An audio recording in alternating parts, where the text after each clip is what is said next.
நிச்சயமாகவே முடிவு உண்டு, உன் நம்பிக்கை வீண் போகாது அப்படின்னு ஒரு வசனம் இருக்கு. நிறைய விஷயத்துல லைக் எப்படா கல்யாணம் ஆகும், எப்போ குழந்தை பிறக்கும், எப்போ வேலை கிடைக்கும், அடுத்து ப்ரொமோஷன் எப்போ கிடைக்கும், ரிலேஷன்ஷிப்ல பல குளறுபடி இருக்கு, இதெல்லாம் எப்படி சார்ட் அவுட் ஆகும் அப்படின்ற கேள்விகளோட எவ்வளோ காலம் தான் இருக்கிறது. கொஞ்சம் ஒரு வாரம், 10 நாள், ஒரு மாசம், ஒரு வருஷம் இதுக்குள்ள சரியாயிடும்னா பரவாயில்ல, எவ்வளோ நாள் தான் காத்து இருக்கிறது அப்படின்ற கேள்வியோட இருக்கிறவங்களுக்கு ஒரே ஒரு வசனம் தான், நீங்கள் அமர்ந்திருந்து நானே தேவன் என்று அறிந்து கொள்ளுங்கள்.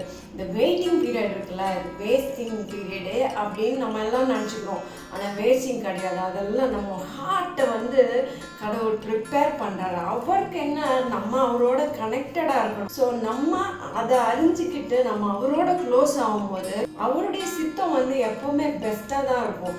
இப்போது ஒரு பஸ் ஸ்டாண்டில் பஸ்ஸுக்காக வெயிட் பண்ணிகிட்டே இருக்கோம். ரொம்ப நேரம் ஆச்சு, பஸ் வரவே இல்லை. அப்புறம் ஒரு பஸ் எல்லாத்தையும் ஏற்றிட்டு போயிடுது.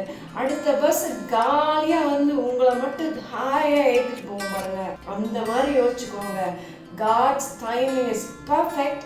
நிச்சயமாக அவர் நல்ல காரியத்தை செய்வார். திருமணத்துக்காக கொஞ்சம் அவசரப்பட்டு ஏதாவது முடிவு எடுத்துறாருங்க. கொஞ்சம் வெயிட் பண்ணுங்க, அவர் பெஸ்ட்டானதை கொடுப்பாரு. Don't worry, God will with you.